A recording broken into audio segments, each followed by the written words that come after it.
So today I'm going to be talking about Pixu, and this should close out the era in which I've been talking about Vasilis, Lolos, Becky, Cloonan, and open the door for Ba and Moon, of whom I am big fans and I have a bunch of their work. But, so, all four creators, storytellers, I suppose. They are traditionally artists, but in this case they're writing and drawing as they have done occasionally in the past. So all four creators are working together to tell a horror story, and as I am not usually a horror guy, but I am a fan of all four of these creators, I bought this and I like it. Now this was done in 2009. I don't know how widely available it still is. Sometimes I check this beforehand, but I didn't in this case. Maybe I'll fix it in post. But in this book there is this house. It has been divided up into apartments, and each creator tells their own story set in the building. They're all horror stories with their own overlapping cast of characters, and it is very interesting. It's good. This, it's kind of hard to see here, but there is a sort of creeping darkness in this that's going on. So it's divided up into chapters to sort of rotate. Here's part one. There's the art there, and then we switch over to story 2, artist 2.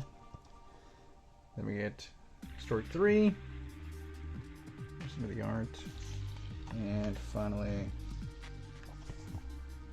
4. Again, there's an example of that art. So the first 4 are one story of varying lengths from each of the creators. After that, there's not a set rotation or a set page length. They're each telling their story in their own time, and it really works. So ultimately it is... There are no page numbers. I don't know how long this is. But it is good. There's definitely a creeping dread. It is... the stories are emotional, and there is fear and dread and concern for the characters, what they're going through. Each one tackles the horror element in a different way. Sometimes things that their character is compelled to do or is being done to them. But the house is basically... I don't know if I want to say this, but sort of the house is evil, or something has happened, and it is definitely impacting the lives of everyone that lives there. There's not too much I want to say because I want people to read it and not me just describe it to them. But here's not quite the middle of the book, and we've got this character who's actually crossing over with this character from a different story. I've got the house over here. The house just gets creepier throughout in this series. See, there's these sort of black veins all over the place, and the deeper into the story it gets, the more so these black veins are creeping up the side of the house. If you're into horror, if you haven't read this before, I do recommend picking it up. I hope it's widely available still.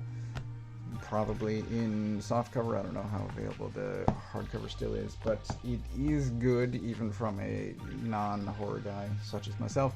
It's good, the art's good, the story's good, and I recommend it. I don't know really what else to say. I guess except that I will be back with more of these creators soon. I do have a few different things planned, but I try to plan these things out somewhat thematically, at least to myself. So more from Ba and Moon soon.